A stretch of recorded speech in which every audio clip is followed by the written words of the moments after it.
Hai para calon pengguna isekai, selamat datang di video gua kali ini. Nggak terasa banget nih, Oregairu season ketiga di episode satunya aja udah dirilis. Tapi ada beberapa hal yang penting atau ada poin-poin penting yang akan terjadi di Oregairu season ketiga, yaitu di volume ke-12, 13, dan 14.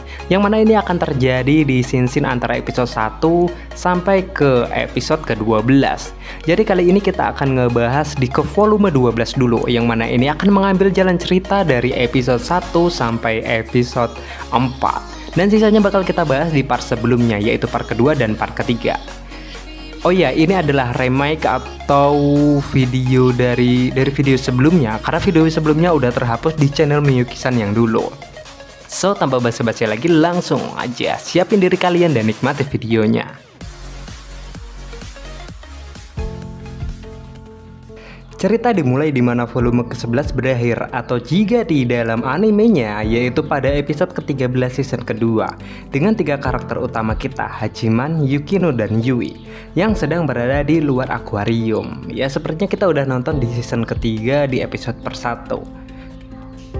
Setelah percakapan-percakapan dengan tensi berat pada adegan-adegan sebelumnya, situasi menjadi canggung nih, dan hari pun mulai menjadi semakin gelap. Di sini Hachiman sadar kalau di antara mereka bertiga masih ada hal-hal yang tidak terungkap, dan ia terus memikirkan akan hal itu. Tetapi setelah beberapa saat, pada akhirnya mereka memiliki percakapan yang ringan dan menyenangkan. Jika kita melihat kembali segala sesuatu yang terjadi sepanjang season kedua yang penuh dengan konflik, pada titik ini Yukino bahkan sedikit membuka tentang dirinya. Ia menyebutkan bahwa ia ingin terjun ke dunia politik dan bisnis sama seperti ayahnya. Tapi ada tantangan untuk hal itu. Yukino harus dapat meyakinkan ibunya agar ibunya menganggapnya serius tentang hal itu. Kita tahu kalau Haruno, anak perempuan tertua di keluarga itu, maka dia adalah orang yang akan diberi tanggung jawab.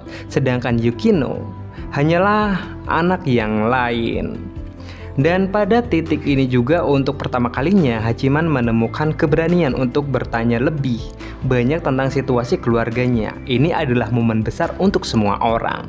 Yukino mengatakan bahwa ia berencana untuk berbicara dengan Haruno tentang hal itu. Kemudian dia berencana untuk pindah kembali ke rumah orang tuanya. Ingat bahwa dia tinggal sendirian di apartemen selama ini, dan meminta ibunya untuk mendengarkannya. Aku harus mulai dengan mencari tahu apa yang dia pikirkan dengan pasti, kata Yukino. Kali ini aku memutuskan untuk kemauanku sendiri, bukan karena seseorang menyuruhku, tapi karena aku sampai pada kesimpulan ini sendiri. Selanjutnya Yukino menghadapi Haruno. Haruno masih di apartemen Yukino ketika mereka kembali. Dia baru saja minum, tapi rupanya dia tidak mabuk. Menurutnya sih tidak peduli seberapa banyak dia minum, dia tidak akan bisa mabuk. Dengan gaya khas Haruno yang cukup khas, dia menggeliat keluar dari jawaban Yukino pada awalnya. Tapi ketika dia menyadari bahwa Yukino serius tentang apa yang ingin ia lakukan, ia bergumam, "Jadi ini jawabanmu?" Lalu ia berkata, "Aku akan membantumu." Haruno bersikeras bahwa dia akan membantu Yukino mencoba meyakinkan ibu mereka. Dia tidak akan mengubah rencananya dengan mudah. Haruno menjelaskan, "Jadi kamu akan butuh waktu kan? Aku akan mengatakan bagianku juga ketika waktunya tepat." Maka dengan bantuan Yui, Yukino kembali ke rumah orang tuanya. Lalu saat Yui membantu Yukino, ia menemukan sesuatu yang membuatnya terkejut. Yui menemukan sebuah foto Hachiman dan Yukino. Sungguh kebenaran yang menyayat hati bagi Yui. Dan kemudian cerita terus berjalan nih. Permasalahan Yukino ditunda untuk sementara. Dan saat ini kita akan melihat adegan di sisi lain. Pada titik ini, tema sekunder dari buku ini adalah jarak antara kakak dan adik. Tentu saja di titik ini fokus pada hubungan antara Hachiman dan Komachi. Seperti yang mungkin kalian ingat di animenya, Komachi sedang mengambil ujian masuk untuk ke SMA Soubo, dan di volume ke-12 kita akhirnya mengetahui bahwa ia berhasil lulus ujian, dan selamat untuk Komachi. Pada awalnya, Komachi mencoba membawa dirinya seperti orang dewasa. Ketika ia gugup mengetahui hasilnya, dia berusaha untuk tidak menunjukkannya. Hachiman merasakan bahwa ada sesuatu yang berbeda nih tentang hubungan mereka, hubungan yang mulai renggang. Tapi kemudian Komachi mengetahui hasilnya dan dia tidak bisa lagi menahan emosinya dan dia pun menangis dan berpegangan pada saudara laki-lakinya seperti dia lakukan ketika masih anak-anak. Hari ketika saudara kita akan terpisah, pikir Hachiman, tapi hari ini bukan hari itu. Seperti inilah hubungan antara saudara kandung dan tidak mungkin bagi Hachiman untuk memproyeksikan perasaan itu kepada orang lain. Pada hari yang lain nih, terdapat percakapan antara Hachiman dan Iroha di sekolah. Ketika Hachiman mengaku melihat Iroha sebagai adik perempuan, Iroha berkata, "Senpai, apa yang harus berhenti melakukan itu? Tidak ada gadis yang suka diperlakukan sebagai adik perempuan." Ini adalah percakapan yang ringan, tapi sentimen Iroha kembali menghantui Hachiman pada akhirnya. Ketika Hachiman bersikeras bahwa dia akan membantu Yukino, bahkan ketika Yukino mengatakan bahwa Yukino dapat menangani semua hal sendirian, Haruno menunjukkan betapa dia tidak peduli tentang Hachiman. "Apakah senpai memainkan kakak-kakaan lagi?" potong Iroha. Untuk hal itu Hachiman tidak bisa mengatakan apa-apa.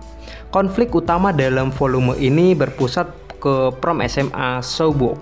Ini adalah skema berontak kelinci yang dibuat oleh Iroha setelah menonton film Amerika berpikir bahwa dia akan menjadi ratu pesta. Dia akan membawa permintaan ini ke klub relawan. Yukino dan yang lainnya menyimpan beberapa keraguan nih tentang motivasi Iroha. Apakah dia benar-benar melakukan semua ini untuk dirinya sendiri? Mereka pun bertanya-tanya, tapi pada akhirnya mereka memutuskan untuk membantunya. Untuk mengantisipasi agar Yukino tidak mencoba mengorganisir acara ini sendirian, Yui pun memberitahunya sejak awal, "Jangan memaksakan dirimu." Dan Yukino mengiyakan. Ternyata tidak ada masalah dari pihak Yukino. Yang menjadi masalahnya sebenarnya berasal dari ibu Yukino itu sendiri. Ibu Yukino adalah salah satu tipe orang tua yang peduli. Dia benar-benar anggota asosiasi orang tua. Dia ingin menghentikan prom karena dia merasa itu terlalu menjijikan. Secara harfiah sih semuanya argumennya konyol, tapi dia tidak pernah berubah pikiran. Dia hanya tersenyum dan pura-pura mendengarkanmu, dan kemudian dengan lembut menegur untuk membuatmu merasa seperti orang jahat. Yukino yang jelas terbiasa dengan gaya berargumen ibunya, bersikeras bahwa dia akan bisa bernegosiasi dengan ibunya. Nah, berlanjut nih ke titik selanjutnya, di mana terdapat panggilan telepon antara Hachiman dengan Hirasuka Sensei bahwa Yukino telah gagal total dalam tugas itu. "Hirasuka Sensei, aku terpaksa tidak memberitahumu. Ini keinginan Yuki Noshita untuk tidak memberitahumu." Lalu Hirasuka Sensei bertanya, "Apakah kau masih punya alasan untuk membantu tentang prom itu?" Ini adalah momen besar bagi Hachiman, bahkan jika itu bertentangan dengan kehendak Yukino. Apakah dia masih punya alasan untuk membantunya, untuk bergegas membantunya? Hachiman menyebut bahwa semua alasannya terkait dengan pekerjaan, klub, dan Komachi. Bahkan jika ia mengubah kata-kata dan cara mengatakannya, ia menyadari bahwa semuanya terkait dengan itu. Dan di sisi lain, terdapat juga perbincangan antara Hachiman dan Haruno, di mana Haruno menyebut hubungan di antara mereka bertiga, yaitu klub relawan, sebagai kodependensi atau ketergantungan. Itu bukan emosi. Itu bisa digunakan sebagai alasan, tapi itu tidak pernah bisa menjadi alasan. Kembali lagi ke percakapan dengan Hirasuka Sensei. Hachiman setelah memikirkan setiap emosi di hatinya, hanya ada satu perasaan yang tersisa nih. Perasaan yang tidak ingin diucapkan. Tapi aku harus mengatakannya, pikirnya. Jika tidak akan ada kemajuan. Terlintas di pikiran Hachiman tentang kejadian saat Yukino berkata, "Suatu hari, selamatkan aku." Oleh karena itu, Hachiman berpikir untuk mengatakannya. Jika tidak akan ada kemajuan nih. Kata-kata basi tanpa sajak atau alasan, dia benci mengatakannya. Tapi Hirasuka Sensei menerima alasannya. "Ayo segera pergi," katanya. Jadi dia segera pergi. Saat itu karena situasi hujan nih, Hachiman pulang bersama Yui. Di perjalanan, karena Hachiman telah memutuskan untuk menyelamatkan Yukino, akhirnya mereka berpisah. Yui mengiyakan dan berusaha untuk mengusirnya dengan kondisi mata yang lembab. Dan begitu Hachiman pergi, Yui pun menangis. Dan ini adalah salah satu momen sad bagi Yui.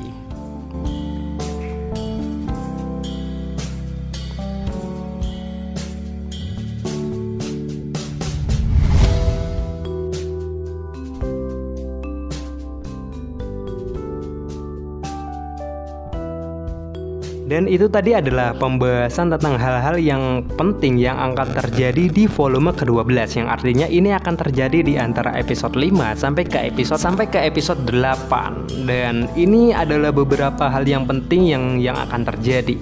Jadi buat kalian yang belum nonton part sebelumnya, segera tonton part sebelumnya, dimana ini terbagi menjadi 3 part, yaitu part ke-1, part ke-2, dan part ke-3, yang akan ngebahas tentang volume ke-12, ke-13, dan ke-14.